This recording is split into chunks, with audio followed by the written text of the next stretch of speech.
Hey, salut tout le monde! Dans ce tuto, je vous montre comment j'ai installé FCP sur mon vieux Mac. Alors j'ai un petit souci, j'ai deux Mac, un assez récent pour Final Cut Pro 11 et puis un plus vieux 2017, un iMac de 27 pouces.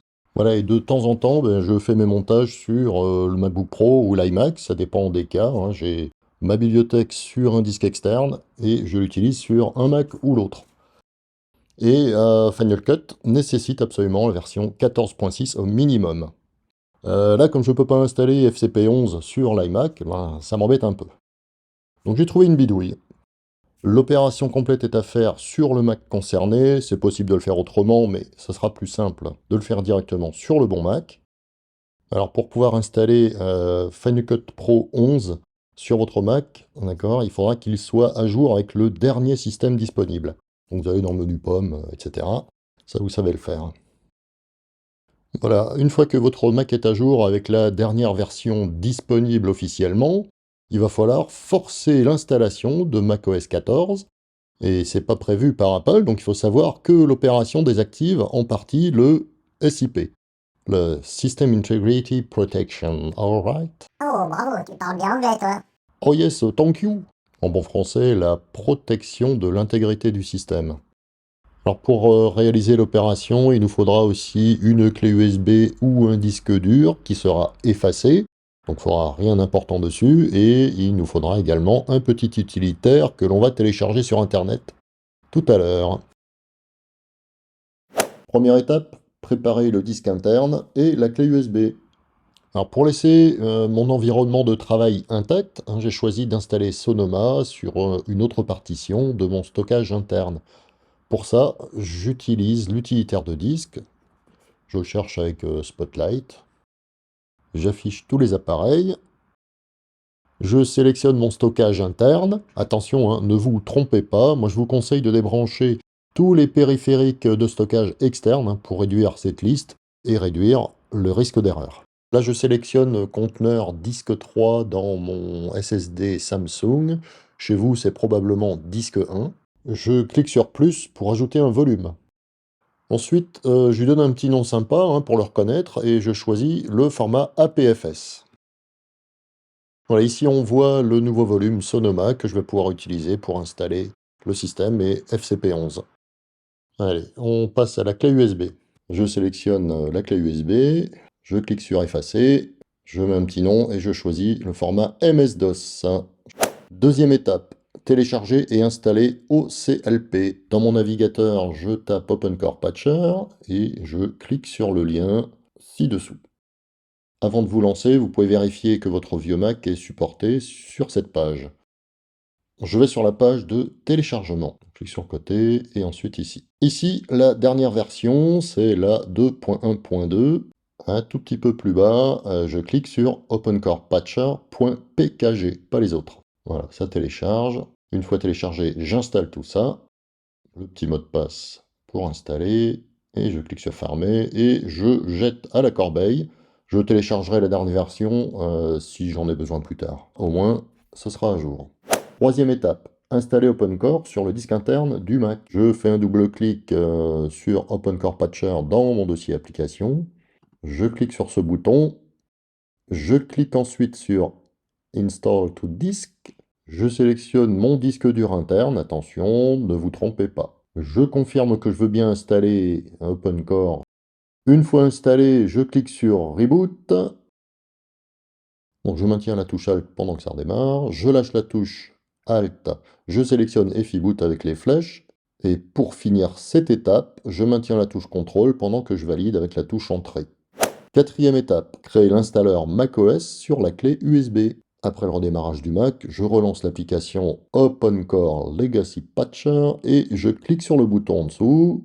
Ici, il me donne le choix de télécharger un macOS Sonoma ou d'utiliser une version que j'aurais déjà téléchargée avant. Donc là, je vais télécharger. Là, il cherche les macOS disponibles. Donc vous voyez qu'il y a plusieurs versions. Évidemment, on ne va pas prendre la plus récente. Plus ça va être récent sur un vieux Mac, moins ça risque de bien fonctionner. Donc je clique sur Download. On patiente un petit peu, ou beaucoup, suivant notre accès Internet. Il demande si on veut créer l'installeur sur la clé USB. Donc là, bien sûr, je clique sur Yes. Je sélectionne l'OS à installer. Donc là, j'en ai qu'un, j'ai pas de liste proposée, j'ai uniquement Sonoma, ça simplifie. Là, je clique sur ma clé USB SanDisk. Ne vous trompez pas, parce que la clé USB va être effacée entièrement. Donc là, il vous demande confirmation. Donc je clique sur Yes. Là, ça prend un certain temps en fonction de la vitesse de la clé USB. Et il me demande si je dois installer OpenCore sur la clé USB. Je réponds No, car c'est déjà sur le Mac. Maintenant, l'installeur est sur la clé USB. L'installeur est également dans le dossier application. Celui-là, on peut le jeter, il n'y en a pas besoin. Voilà, j'y suis presque. Il y a encore quelques petites étapes. Alors, je récapitule. J'ai le volume d'origine, là-haut. Le nouveau volume pour y installer Sonoma. La clé avec l'installeur Sonoma. Allez, c'est parti pour la suite des opérations. Cinquième étape, installer macOS Sonoma sur le Mac. Donc, je maintiens la touche Alt pendant que le Mac redémarre, comme tout à l'heure. Je sélectionne EFI Boot avec le clavier, flèche gauche ou droite, et je valide, une fois de plus, avec CTRL Entrée. Ensuite, cet écran s'affiche et je vais sélectionner Installe macOS Sonoma et je valide avec la touche Entrée. Cette fois, pas besoin de la touche Contrôle. Démarrage du système d'installation à partir de la clé USB. Là, je choisis Installer macOS Sonoma et je clique sur Continuer. Là, c'est l'installation classique, j'accepte, je sélectionne le bon disque dur sur lequel je vais installer le système. Il n'y a plus qu'à patienter. Sixième étape, démarrer le Mac avec le système Sonoma. Je maintiens la touche Alt pendant que le Mac redémarre. Bon, l'image est un peu pourrie, j'ai fait ça à l'arrache. Je sélectionne EFI Boot avec le clavier, flèche et la touche CTRL plus Entrée. Sur cet écran, si je ne fais rien, après 5 secondes, Sonoma se lance automatiquement. Je peux appuyer sur la touche Entrée si je suis pressé. Si j'ai bien maintenu la touche contrôle en choisissant EFI Boot, le Mac redémarrera à chaque fois avec Sonoma. Septième et dernière étape, créer un compte utilisateur et installer FCP11. Alors ma souris Bluetooth ne fonctionne pas hors démarrage, donc j'utilise une souris USB ou le clavier avec les flèches barre d'espace pour valider. Bon, je passe tout ça. Pour gagner du temps, je fais pas de migration, pas d'iCloud, etc. Je verrai ça plus tard si ça fonctionne. J'en profite pour demander de mettre un petit coup de pouce à la chaîne. Voilà, j'installe Final Cut Pro 11 et plutôt que de passer par l'App Store, je prends ma copie de sauvegarde de Final Cut Pro. Pour ça, je vous invite à aller voir mon petit tuto sur la mise à jour de FCP, c'est très important. Allez, j'en profite pour installer également Motion, qui a aussi été mis à jour.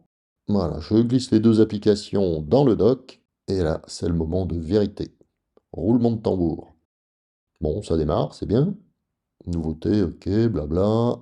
Il y aura aussi des mises à jour qui vous seront proposées automatiquement, pas tout de suite, mais il faudra les faire. Attention, en ouvrant une bibliothèque sur laquelle vous avez déjà travaillé, FCP va vous demander de la mettre à jour. Ne le faites pas avant d'avoir fait une sauvegarde de cette bibliothèque, on ne sait jamais. Il faut pouvoir revenir en arrière en cas de problème. Bon, ça se passe bien pour l'instant. J'essaye vite fait l'effet masque magnétique. Bon, la vidéo est toute pourrie, mais ça fonctionne apparemment très bien. Vous pouvez aller voir mon petit tuto vite numéro 30 sur les masques magnétiques, c'est une petite découverte très rapide. Je ferai un tuto complet dès que j'aurai un peu plus de temps. En résumé, mettre à jour le Mac avec le système officiel le plus récent avant de commencer. Ensuite, télécharger OCLP et l'installer. Une fois que c'est installé, on le lance. Et troisième étape, on installe OpenCore sur le Mac. C'est ce qui va permettre de faire croire à votre ordinateur qu'il est plus récent que ce qu'il est. Quatrième étape, créer l'installeur Sonoma sur la clé USB. Cinquième étape, installer Sonoma sur le Mac, éventuellement sur un disque externe, j'en ai pas parlé, mais c'est faisable. Et pour finir, donner un petit coup de pouce à la chaîne et s'abonner. Voilà, merci, à très bientôt, salut!